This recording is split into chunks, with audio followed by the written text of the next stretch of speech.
Prestarle un tiempo importante a escuchar la palabra de Dios. Recuerden, es nuestro alimento espiritual que tanto necesitamos para crecer robustos en Cristo. Vamos al Señor en oración. Padre nuestro, te pedimos en este momento toda humildad y sometiéndonos a ti, a tu Espíritu Santo y dependiendo totalmente en Él, que tú, como prometes por medio del profeta Isaías, que envíes tu palabra, que haga de acuerdo a tu voluntad en cada uno de nuestros corazones. Rogamos oídos para oír, corazones que se abran, Señor, a entender tu voluntad y ese poder que viene de tu Espíritu para aplicar tu palabra, para no ser oidores olvidadizos. Bendícenos hoy con tu palabra en Cristo. Amén. Para ponerles al día, estamos siguiendo una serie sobre la iglesia y lo que realmente somos en Cristo. Es tan importante que podamos entender lo que una vez siendo cristianos somos en Cristo. Al ser esposa de Cristo implica para nosotros responsabilidad y compromiso. Como cuerpo de Cristo, fue el mensaje de la semana anterior, aprendimos mucho. Aprendimos, número uno, que como cristianos tenemos que pertenecer a una congregación local y congregarnos. Lo contrario es no estar en la voluntad de Dios. Hebreos 10:25. Segundo, que soy útil para el cuerpo. ¿Por qué? Una sola persona no lo puede hacer todo en la congregación.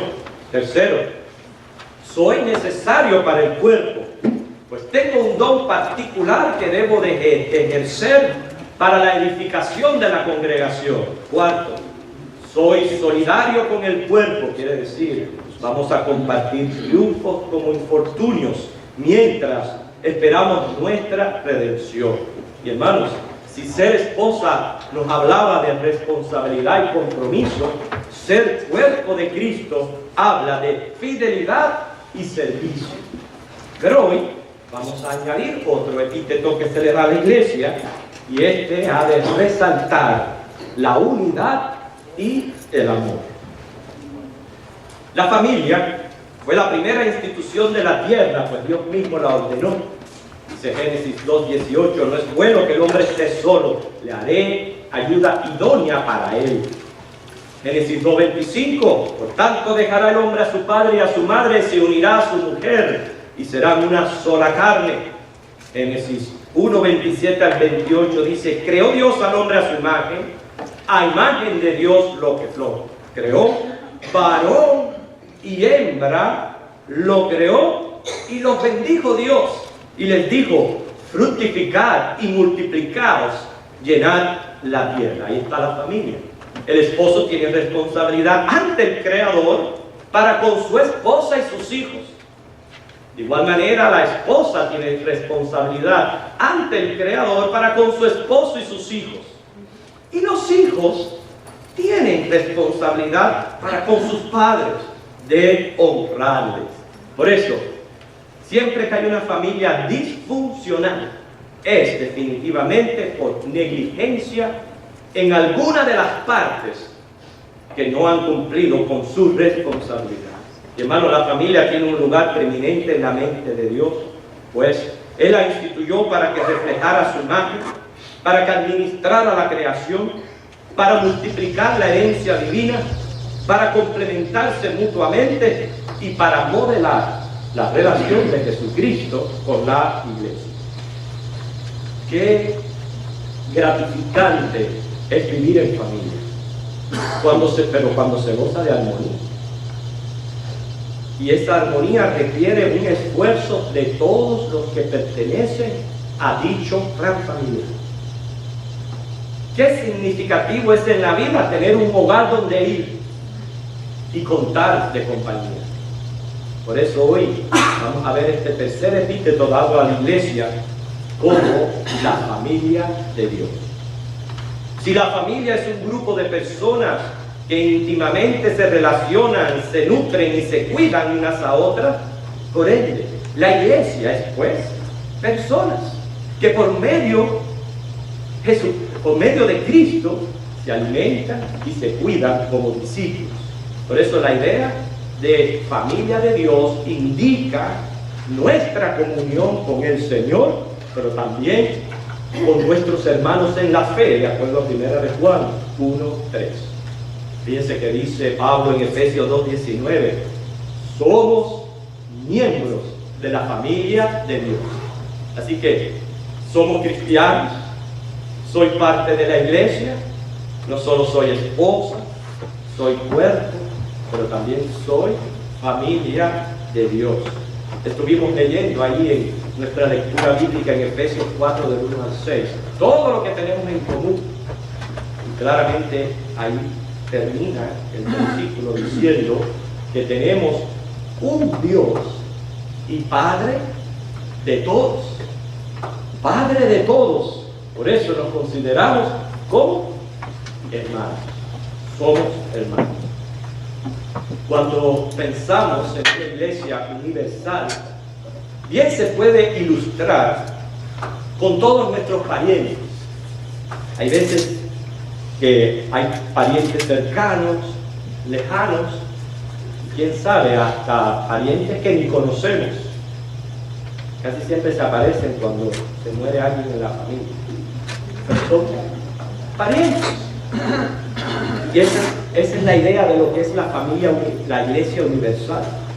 Pero cuando hablamos de nuestra congregación, lo que está ilustrando es la familia con quien convivimos, con quien compartimos un techo, con quienes nos alegramos, nos divertimos, recreamos juntos, con quienes celebramos triunfos, las cosas buenas, así como también pasamos las pruebas, las tribulaciones, los infortunios, los tiempos malos, las adversidades de la vida. Esa familia es especial. Especial dentro de lo que viene a ser mi parentesco. Entonces, llevando en nuestra mente a lo que es nuestro núcleo familiar, los que viven bajo la misma dirección, bajo el mismo techo, yo no abandono mi familia por el mínimo problema que resulte, ¿no es cierto? Yo no, si hay un problema, que en todos los hogares resultan problemas, pero los problemas son para resolverlos. Yo no tomo la almohada y le voy y le toco al vecino para que me deje dormir en el sofá. Más bien, en ese caso me iré al sofá, pero de la sala, de mi sala. Pero yo no me voy para la otra, al vecino. No, señor. En mi núcleo familiar contribuyo financieramente con los gastos, ayudo con las demandas y quehaceres hogareños, pero a la vez recibo tanto, porque recibo amor, compañía, comprensión, soporte, seguridad, sobre todo ese sentir de pertenencia. Por eso no hay cómo estar en casa, llegar al hogar, mi almohada, mi cama, no hay como eso. Ese es un lugar de refugio, de paz, de descanso y de libertad. Así debe de ser nuestra congregación. Así debemos apreciar. Y la iglesia universal pueden ser todos mis parientes, pero esa iglesia congregacional somos nosotros, que actualmente estamos bajo este mismo techo, adorando juntos a nuestro Dios. En el planeta hay un lugar donde dice que todavía el aire es puro, porque unos vientos constantes eliminan toda contaminación y gérmenes. Y el clima impide el desarrollo de virus. Y pareciera ser el rincón más sano de la tierra. ¿Quiere mudarse para allí? ¿Sí? Porque les estoy hablando del Polo Sur. Sí, señor. La temperatura desciende hasta los 70 grados centígrados bajo cero. Entonces es tan frío que no se pueden desarrollar ni los microbios. Es muy puro. Bueno, hay congregaciones que se parecen a la atmósfera estéril de estos foros. Noten que la predicación de la palabra bien puede ser conforme a todas las normas tradicionales evangélicas, puede tener una doctrina pura y sana, un estilo que se cuida mucho. No hay error que tenga la posibilidad de desarrollarse, pero la temperatura fraternal está bajo cero. ¿Por qué? Porque los de afuera no se sienten bienvenidos. Y los que están adentro, si se les considera indigno, se les margina. Por eso tenemos que esforzarnos, sí, en ser bíblicos en lo doctrinal, es importante, pero ser una comunidad sanadora, donde los heridos del alma se sientan bienvenidos. Por eso, ¿qué tipo de ambiente atmosférico respira el que nos visita por primera vez? Como me gustaría preguntarle, no que lo voy a hacer de manera literal, a las dos damas que hoy nos visitan. Cuando entraron aquí, ¿qué respiraron? Esto debe de ser la preocupación de todos los que pertenecemos a esta congregación, si es que queremos crecer. Por eso, unidad y amor derivan de este epíteto, la familia. Se percibe inmediatamente que uno entra aquí, unidad y amor, como cuando uno entra a una casa y siente un olor fragante o peste a frito.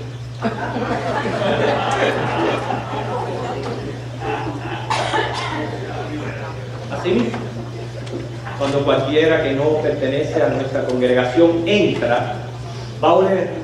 ¿Qué va a oler? Va a oler unidad, amor, o inmediatamente se va a dar cuenta de lo que está ocurriendo en nuestra congregación. Hermanos, como familia, hay vínculos que nos unen, pero también que nos desunen. Yo quiero invitarle a que leamos Colosenses capítulo 3. Colosenses capítulo 3.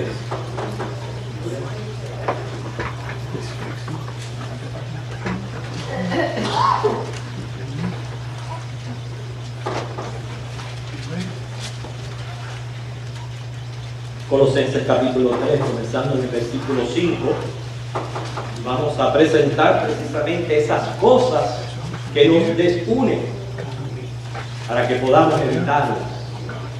Colosenses capítulo 3, comenzando en el versículo 5 al 11, cosas que nos desunen, dice: haced morir, pues, lo terrenal en vosotros: fornicación, impureza, pasiones desordenadas, malos deseos y avaricia, que es idolatría, cosas por las cuales la ira de Dios viene sobre los hijos de desobediencia, en las cuales vosotros también anduvisteis en otro tiempo cuando vivíais en ellas.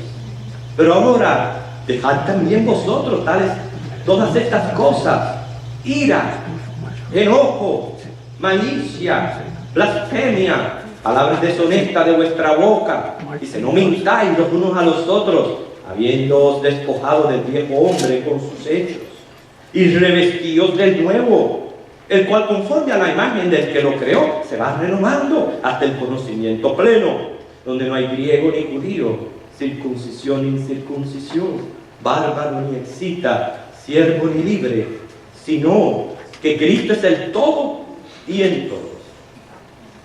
Veamos ahora cuáles son aquellas cosas que sí nos unen en los próximos versículos del 12 al 17. Vestíos, pues, como escogidos de Dios, santos y amados, de extrañable misericordia, de benignidad, de humildad, de mansedumbre, de paciencia, soportándonos unos a otros, perdonándoos unos a otros, si alguno tuviera queja contra otro, de la manera que Cristo perdonó, así también hacedlo vosotros. Y sobre todas estas cosas, vestíos de amor, que es el vínculo perfecto, y la paz de Dios gobierne en vuestros corazones, a la que asimismo fuiste llamados en un solo cuerpo. Sed agradecidos. La palabra de Cristo mora en abundancia en vosotros, enseñándonos y exhortándonos unos a otros en toda sabiduría, cantando con gracia en vuestros corazones al Señor, con salmos e himnos y cánticos espirituales, Y todo lo que hacéis, sea de palabra o de hecho, hacedlo todo en el nombre del Señor Jesús, dando gracias a Dios Padre por medio de Él. La voluntad de Dios es que vivamos como iglesia, como familia, unidos. Y ahora quiero invitarles, por favor, a que vayamos al Evangelio de Juan, capítulo 17.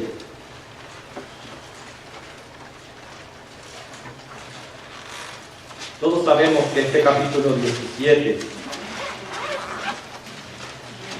encierra esa preciosa oración de intercesión que hizo Jesús antes de morir. Pero la atención quiero que la prestemos al versículo 21. Juan 17, 21. Porque en este momento queremos resaltar la unidad y el amor como voluntad de Dios. Dice, Jesús oró, para que todos sean uno, como tú, oh Padre, en mí y yo en ti, que también ellos sean uno en nosotros, para que el mundo crea que tú me enviaste. Vamos a tomar las frases de este versículo y poderlo aplicar a nuestras vidas. La primera frase, para que todos sean uno. Esa es la petición del Padre. ¿Quiénes son todos? Dice el versículo 20, los que han de creer en mí. Es decir, el grupo de creyentes, la iglesia. Dios quiere que la iglesia sea una. Ese es el deseo de nuestro Salvador y es la voluntad del Padre. Ahora, todo hijo de Dios no quiere hacer la voluntad del Padre. ¿Sí? ¿Queremos, sí o no, hacer la voluntad del Padre? Bueno, ahí está. Que seamos uno. El mero hecho que hay una oración aquí de parte de nuestro Señor Jesucristo está indicando peligro, porque van a suceder cosas que van a atentar contra esta unidad. Y por eso Él está orando. Por eso tenemos que preguntarnos, ¿cómo logramos esta unidad entre tanta diversidad? Simplemente no buscando nuestra propia voluntad, sino glorificar a Jesucristo en nuestra vida. Igual que Jesucristo vino a glorificar al Padre, ahora nosotros tenemos que glorificar a Jesucristo en nuestras vidas. Y cuando procuramos su voluntad, es la única manera que vamos a poder mantener unidad en medio de la diversidad. Todos tenemos que hacernos el propósito de glorificar a Cristo y de ser promotores de la unidad y no causa de división. ¿Concedió el Padre esta petición del Hijo? Pensemos. Analice la iglesia a nivel congregacional, analícela a nivel universal. ¿Qué dice usted? ¿Concedió el Padre la petición de Jesucristo que como iglesia seamos uno? Quiero decir, Dios responde toda petición noble y que le glorifica. Claro que sí la respondió. Sí, Señor. ¿Por qué? Porque respondió enviando al Espíritu Santo. El Espíritu Santo nos convence a cada uno de pecado cuando andamos mal. Nos convence de justicia, eso significa que nos ilumina en lo que es bueno.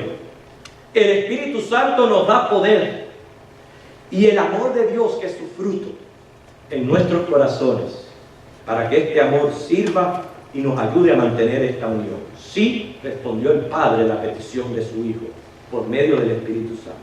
Hermanos, a Dios no le agradan las divisiones. Es el enemigo quien resta y divide, pero el Señor suma y multiplica. Y esta oración de nuestro Señor Jesucristo, para que todos sean uno como tú, oh Padre, en mí y yo en ti, que también ellos sean uno en nosotros, para que el mundo crea que tú me enviaste. Esto debe de producir en nosotros arrepentimiento, quebrantación, reconciliación, restauración, de manera tal que produzca unidad espiritual en el cuerpo de Cristo. La segunda frase de este versículo: como tú, oh Padre, en mí y yo en ti. Estamos viendo ahí cómo el Padre, el Hijo Jesucristo, el Espíritu Santo son tres personas, un solo Dios. Son uno en naturaleza, con un plan en común, tareas en común, misión y objetivo en común, y son modelos de unidad. Así los creyentes deben de estar unidos por esos 7 vínculos que menciona Efesios capítulo 4, versículos 4 al 6, que fue nuestra lectura bíblica. ¿Por qué no lo revisamos de nuevo? Efesios 4, 4 al 6. Efesios 4, 4 al 6.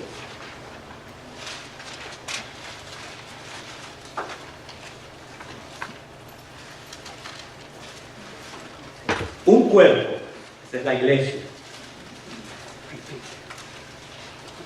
Un espíritu, está en mayúscula, que es el Espíritu Santo.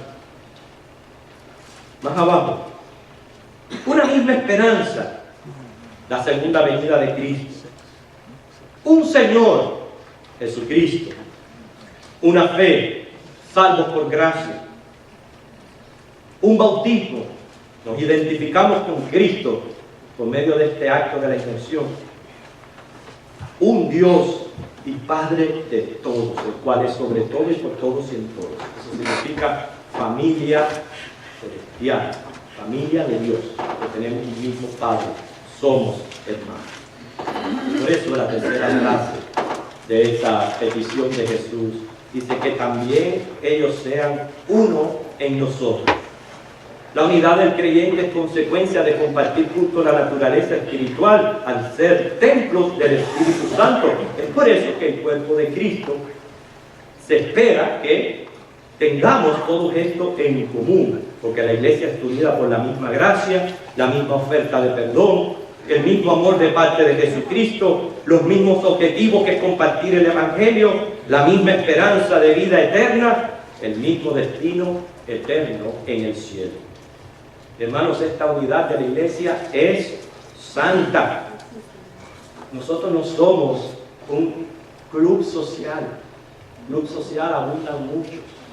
Nosotros no somos un club social, aunque podamos gozar de nuestra sociedad como hermanos en Cristo. Nosotros no somos un partido político, tampoco. En este caso, estamos viendo muchas cosas de lo que somos, pero, según el epíteto, somos un clan familiar. Somos familia. Somos familia. Muchos se preguntan, ¿por qué tantas denominaciones si se supone que seamos uno como iglesia?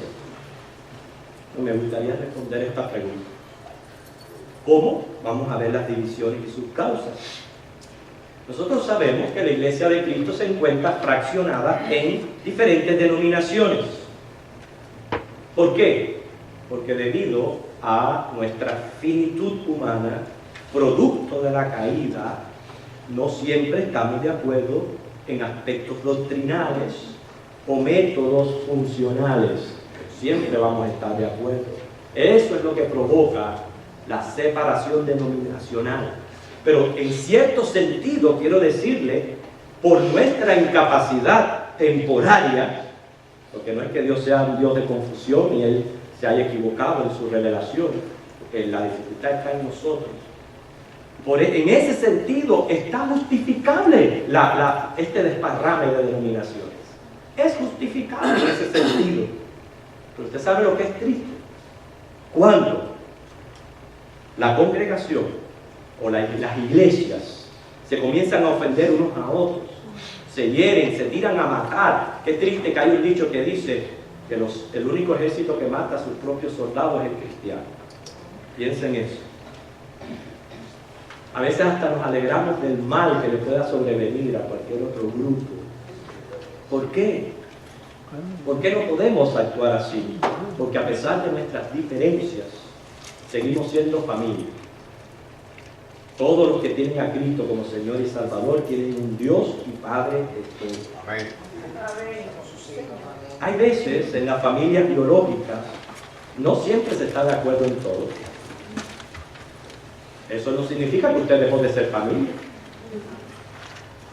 Hermano, cuando Cristo venga ya todas estas paredes van a caer, ya no van a existir denominaciones, pero mientras tanto nos debe causar gozo y alegría las maravillas que el Espíritu Santo hace, no solo en los bautistas, pero también en otras denominaciones de igual manera, respetando sus tendencias.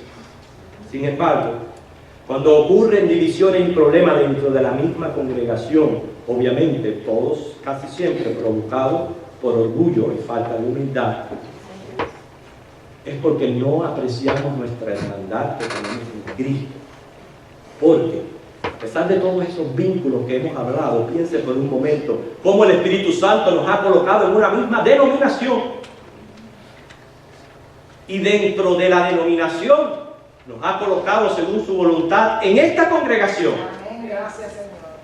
Y estos son lazos que debemos de apreciar y fortalecer cada vez más.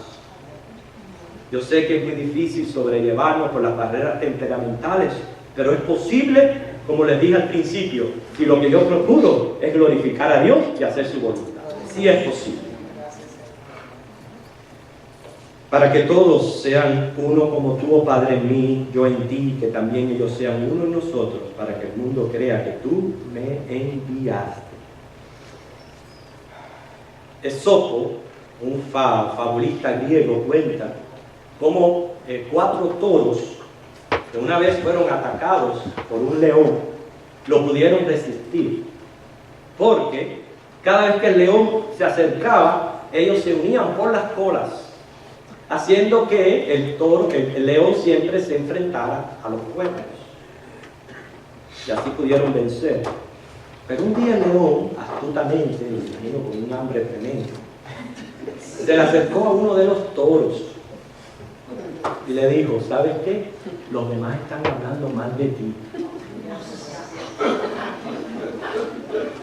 No les gusta unirse contigo porque dicen que tienes peste y que siempre estás lleno de moscas.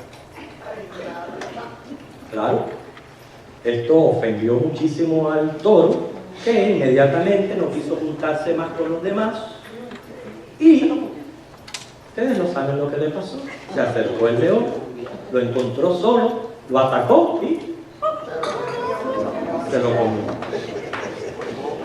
Cuando nosotros nos alejamos de la comunidad cristiana, inmediatamente nos volvemos vulnerables al león que anda rugiendo y buscando a quien devorar. Pero comparto otra ilustración con ustedes, para que veamos cómo Dios nos quiere agrupar como familia. ¿A quién le gusta el puré de papas?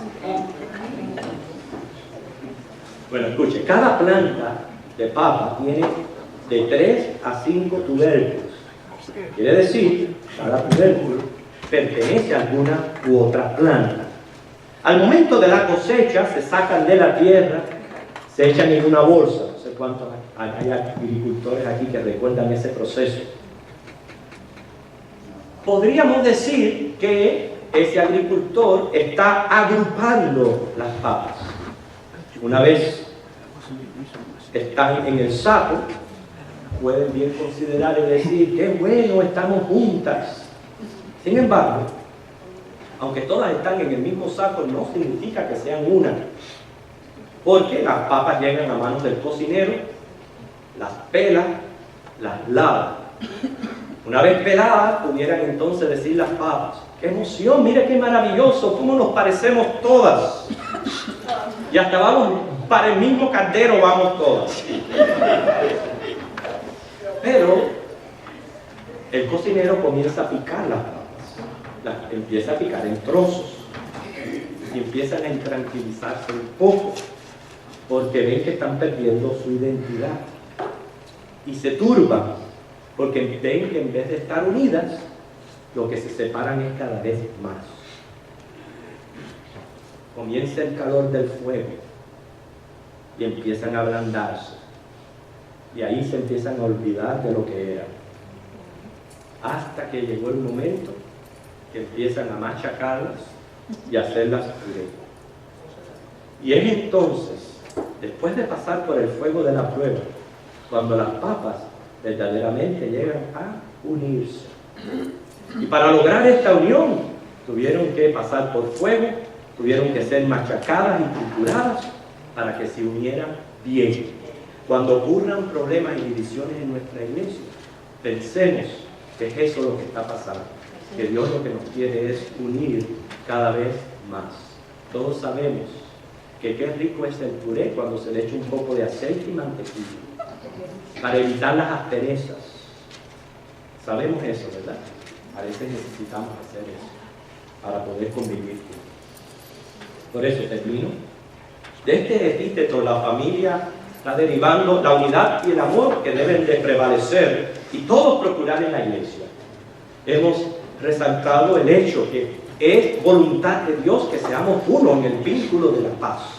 Y por eso vamos a usar la cuarta parte de esta oración que sirva como nuestra aplicación. Dice el Señor, para que el mundo crea que tú me enviaste. Para que el mundo crea que tú me enviaste. Si las anteriores debieron de conmovernos, esta aún más. ¿Por qué? Que el mundo crea que tú me enviaste. Ese es el Evangelio, hermano. Ese es el Evangelio predicado, pero ¿a través de qué? Del amor y la unidad. ¿Por qué? No nos resultaría de mucho nuestros esfuerzos evangelísticos si cuando las personas llegan al templo, que es lo que queremos, cuando llegan aquí, no se sienten bienvenidos.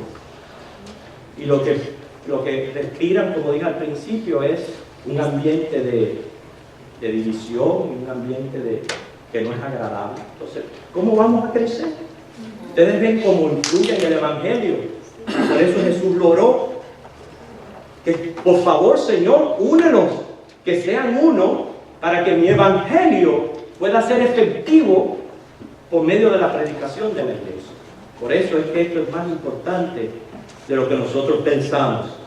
Usted piensa que el Señor va a añadir a la iglesia, si entra cualquier persona y de buenas a primeras recibe el dedo amenazador de Teor, la mirada de reojo de Cincinita, el pensamiento macabro de Don Capricho, el gesto despreciativo de Doña Bárbara, la mente cerrada de Así se hacía, la lengua lapidosa de María. No, yo sé que aquí hay María, perdón. Perdón, yo me estoy refiriendo a María, la hermana de Moisés, que por murmurar contra el siervo cayó leprosa. Es a la que me estoy refiriendo. Yo sé que hay una hermana que se llama María, perdón. Por eso, hermano, muchos están dispuestos a sacrificarse por Dios, menos mantener en el espíritu el vínculo de la paz y el amor. Por eso, ojalá que esta oración del Señor, para que todos sean uno como tú, oh Padre, en mí y yo en ti, que también ellos sean uno en nosotros, para que el mundo crea que tú me enviaste, haya calado hondo en nuestros corazones, que podamos entender que en Cristo somos familia y que es la voluntad de Dios, y que tengamos amor y unidad. Que el Señor les bendiga. Vamos a orar al Señor y pedir que sea una realidad este mensaje en nuestras vidas. Señor, nos conmueve muchísimo, Jesucristo, el hecho de que hayas intercedido de esta manera por nosotros. Y gracias te damos por responder, enviando a tu Espíritu Santo, que es el que nos ayuda en nuestras diferencias y en todos los problemas que puedan atentar contra esta unidad y este amor. Señor, ayúdanos a cada uno de nosotros a vernos tal como somos, familia de Dios, para que unidos en amor, realmente nuestros esfuerzos evangelísticos tengan un efecto explosivo, como lo tuvo la iglesia primitiva, que todos eran de un mismo sentir, y tú añadiste a la iglesia a los que habían de ser salvos. Lo pedimos en Cristo. Amén.